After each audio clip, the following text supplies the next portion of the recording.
Hey, what's up mga kakigwa? Andito naman ako ngayon sa inyong mga kahanginan.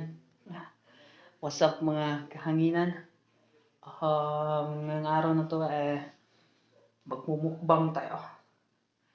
Gagawa ako ng pang mahirap lang na pagkain tapos masarap at talagang magugustuhan nyo. Mga aktor tayo ngayon, ang lulutuin natin ay fried rice. Fried rice.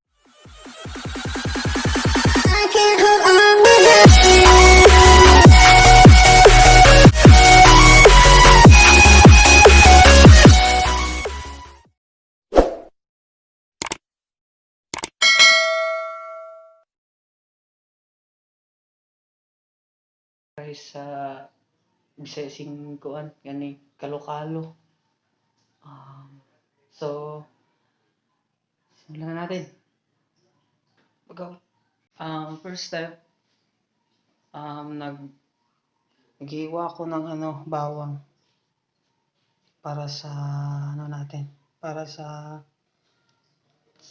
kalo-kalo natin. At ito yung ingredients, dapat may toyo ka, tapos bawang. Ito lang, sapat na pag may bawang ka at saka may toyo. At may kanin ka, diba? At saka mantika. Kailangan rin ito ng mantika. Okay? Tara, iwa tayo ng bawang. So here, binalatan ko na itong bawang.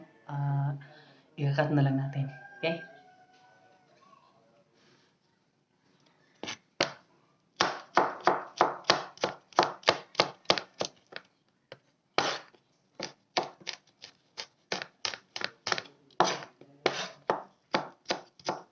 Dapat maliit yung hiwa ng bawang mo para masarap yung pagkain mo. Okay? Yan.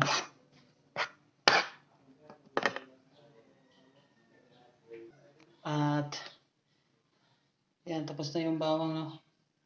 Slice na natin. So proceed naman tayo sa proseso ng pagluluto. Okay. Natin yung mantika at saka yung kawali.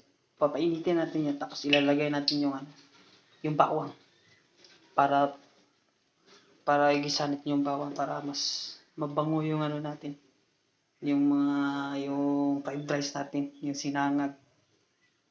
Ganyan mga kahangin.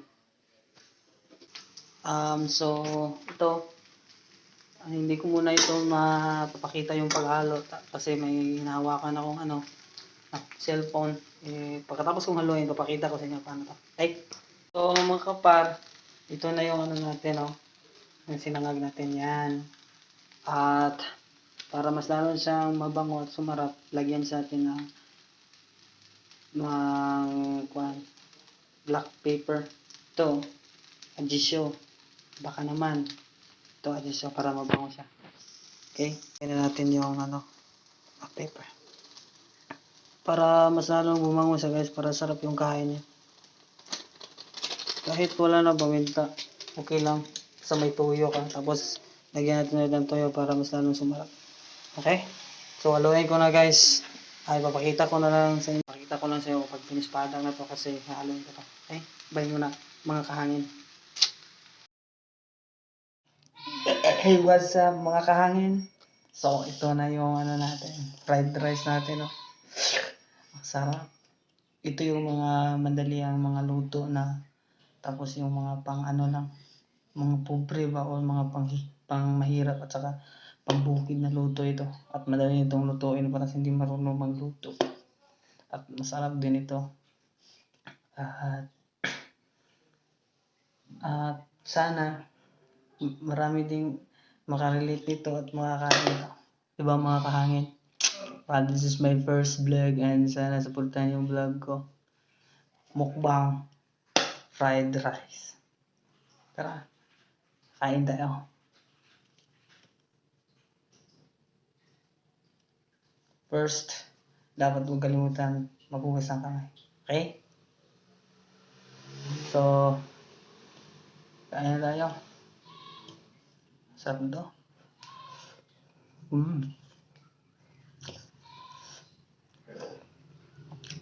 First time, first vlog, first mukbang. Kaya gano'n ba, meron mag-sponsor sa akin ng camera. Yung GoPro lang, okay lang yun.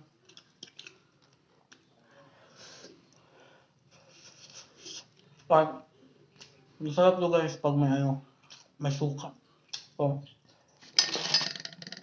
sarap na suka to. Plug original apple cider.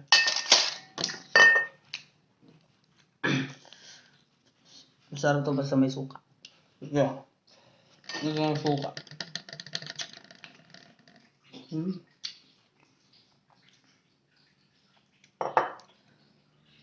And di ayos.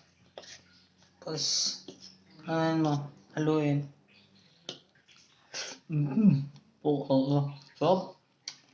Tango ko na sa langit. Mukbangan nyo eh. Sarap to. Fried rice. Oh my rice, fried rice. Oh my rice, fried rice. Sarap ka? Sarap mga kahangin.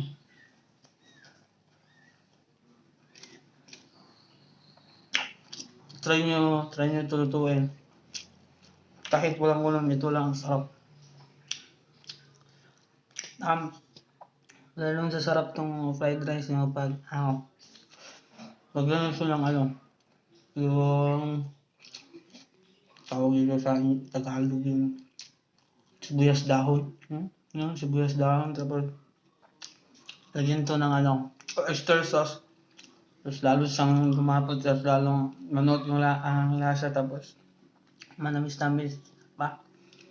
Pwede nyo rin lagyan ito ng ng magic sarap ba? Mga ganun. Pero sa akin, prepare na tong tuyo lang at saka mantika.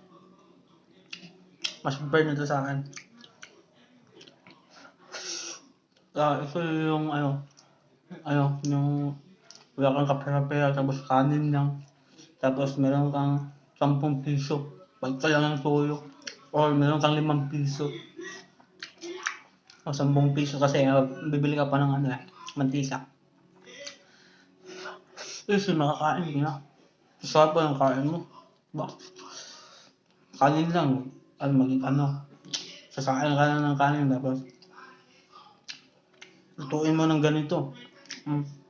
Ay, kahit wala ng bawang. Kaya sa mantika ka, saka toyo. Food mo yung kain mo. Ba?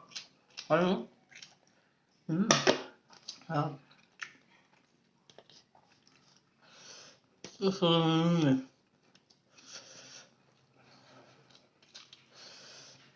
Sino gawin yung mga kahangin? Sarap. Parang na kung may ulam eh. So, pag may ulamin to, yung ketchup to, parang mas maganda ng ganito.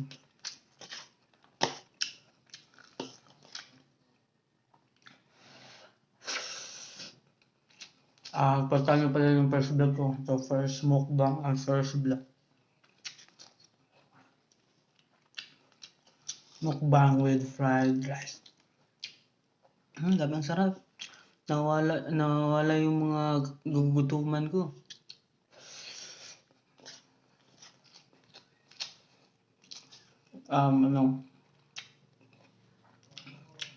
Isa lang tuwang-tuwa niya. Ito yung mga pangmalilab na luto eh. Gusto nyo yung sarap. Ba? Mas masarap to pag may itlog. Pwede sa itlog. Tapos yung may tuyo. Oh my god. Kasi walang tuyo dito rin eh. Wala akong pira. Kaya na. Ito. Ayun. Makangin.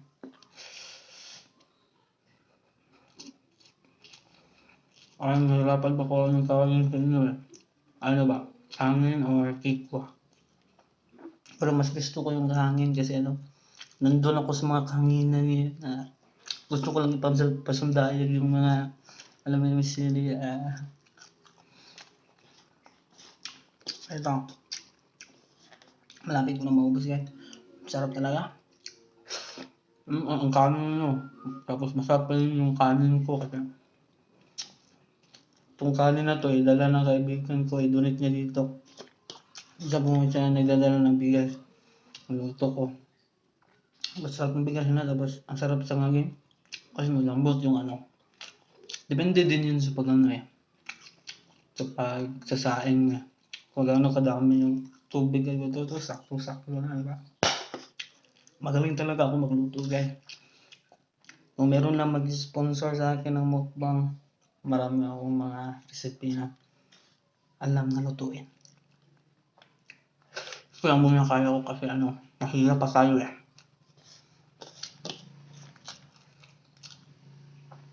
Hindi ko kagaya ng iba yung paano na sila ng mga baboy. Ito muna ako. Mukbang tayo.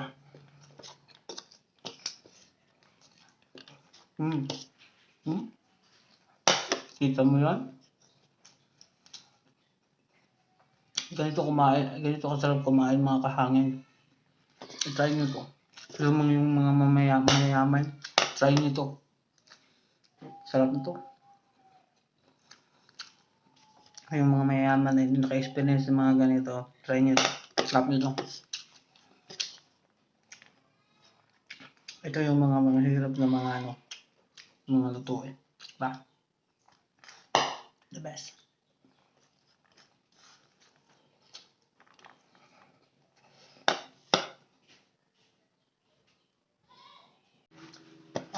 So yun guys, na kung kumain, nita po muna ako ng kumakong tubig. Sarap. Sabi. Ito lang, walang ulam. The best na. Ito pa. Ito yung mga advice ko sa inyo guys, kung wala kayong pera or 10 piso or huwag nyo pilitin o ayaw nang kumain, wag. Yung mga paraan para masarap kain, hindi yan dito. Pwede nga toyo at saka mantika lang, okay na yun. Kung wala talaga kayong apoy, masarap na yun, try nyo. Easy.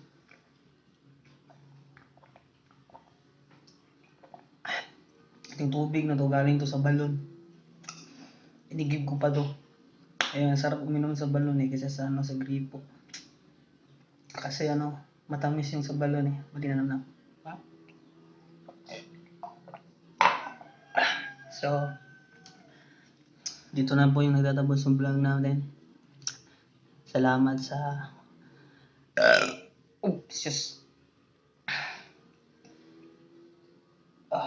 thank you for watching mga kahangin. And sana supportahan niyo ako, and this is my first vlog, at salamat mga kahangin, and God bless with you.